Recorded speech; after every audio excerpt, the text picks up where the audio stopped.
कभी आपने सुना है कि कोई इंसान मरकर भी जिंदा रहे, और वह जिंदा न हो तो क्या, एक शापित आत्मा की तरह भटके, दर्द और पीड़ा से भरा हुआ, अपने पापों का बोझ लिए दुनिया के इस रूप में हमेशा के लिए मौजूद रहे। एक ऐसी कहानी जहां समय खुद ठहर जाता है और केवल वह एक व्यक्ति होता है जो कभी न मरने वाली मृत्यु से गुजरता है। एक रहस्य जो आज तक अनसुलझा है। यही है अश्वत्थामा की कहानी।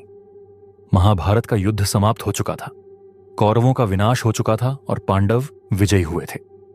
लेकिन यह विजय पूरी तरह से खुशी का कारण नहीं बन सकी। एक ऐसी घटना घटी जिसने युद्ध के बाद भी शांति को नष्ट कर दिया और उस व्यक्ति को शापित कर दिया जिसे चिरंजीवी माना जाता है। वह व्यक्ति कोई और नहीं बल्कि द्रोणाचार्य का पुत्र अश्वत्थामा था। अश्वत्थामा का जन्म द्रोणाचार्य और कृपि के घर हुआ था। वह शुरू से ही एक कुशल धनुर्धर थे। उनके पिता ने उन्हें युद्ध कला की गहरी शिक्षा दी थी और जल्द ही वह पांडवों और कौरवों दोनों के बीच एक महान योद्धा के रूप में उभरे। लेकिन अश्वत्थामा के भीतर एक अनदेखा गर्व था जो कभी भी उसे अपार दुख की ओर ले जा सकता था। यह गर्व उसकी सटीकता और वीरता को सशक्त बनाता था, लेकिन साथ ही यह उसकी राह में रुकावट भी था। वह जानता था कि उसे अमरता चाहिए, अपने पिता के नाम को अमर बनाने के लिए, ताकि उसकी वीरता सदा याद रखी जाए। लेकिन किसी को यह नहीं पता था कि इस महान योद्धा के अंत में क्या होने वाला था। महाभारत के युद्ध के दौरान अश्वत्थामा ने कौरवों की सेना का नेतृत्व किया। वह युद्ध में बहादुरी से लड़े, लेकिन उनके अंदर एक बुरी मानसिकता भी बैठी हुई थी। युद्ध का अंत करीब था और द्रोणाचार्य की मृत्यु ने अश्वत्थामा को तोड़कर रख दिया। यह एक ऐसा पल था जिसने उनकी सोच को और भी कड़वा बना दिया। जब पांडवों ने द्रोणाचार्य को हराया तो अश्वत्थामा ने बदला लेने की कसम खाई।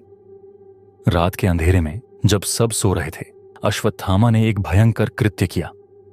वह पांडवों के 5 पुत्रों को निहत्था सोते हुए मार डाला और उनके सिर काटकर कौरवों के पास भेज दिए।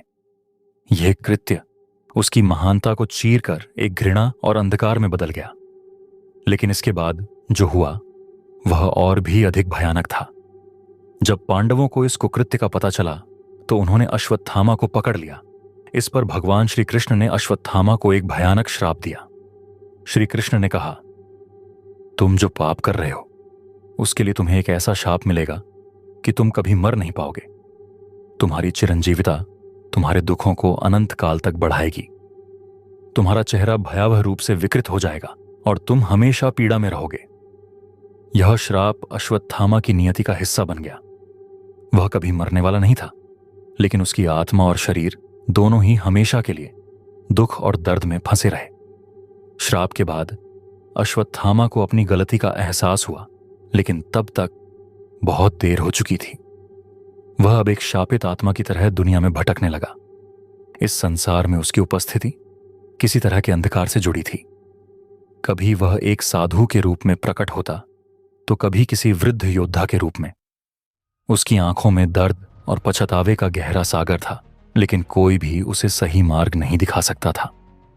अश्वत्थामा के बारे में ऐसी भी कहानियां हैं कि वह रात के अंधेरे में अपने पापों का प्रायश्चित करने के लिए मठों और जंगलों में भटकता रहा, लेकिन उसके भीतर की शांति की तलाश कभी पूरी नहीं हुई।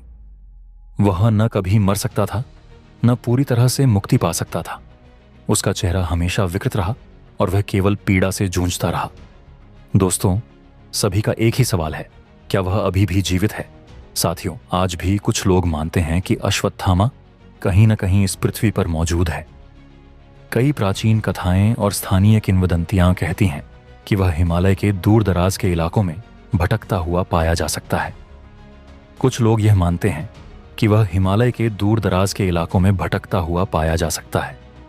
साधु रूप में कभी कभी लोगों से मिलता है, लेकिन उसकी आंखों में वही डर और पछतावा होता है जो उस समय हुआ था जब उसने पांडवों के पुत्रों को मारा था। अश्वत्थामा की चिरंजीविता का यह रहस्य आज भी अनसुलझा है। क्या वह कभी मुक्ति पाएगा? क्या वह कभी अपने पापों से छुटकारा पा सकेगा, या फिर वह हमेशा के लिए इस धरती पर दुखों के बीच भटकता रहेगा? ये सवाल आज भी लोगों के मन में चलता रहता है। दोस्तों, अश्वत्थामा की कहानी एक शापित आत्मा की तरह है जो कभी शांत नहीं हो सकती। उसकी चिरंजीविता, उसकी गलती और उसका पछतावा, यह सभी मिलकर एक रहस्य बन गए हैं जो समय के साथ भी अनकहे रहे हैं। महाभारत के इस महान योद्धा ने अपनी गलती का एहसास किया, लेकिन उसके पाप का परिणाम उसे चिरंजीवी बना दिया। एक चिरंजीवी जो कभी न मर सकता है, लेकिन कभी भी पूरी तरह से मुक्त नहीं हो सकता। यही है अश्वत्थामा की कहानी, एक रहस्य जो अनंत काल तक अज्ञात रहेगा। दोस्तों, वीडियो कैसा, हमें कमेंट में अपनी राय जरूर दें। ऐसे ही रहस्यमय वीडियो देखने के लिए चैनल को जरूर सब्सक्राइब करें।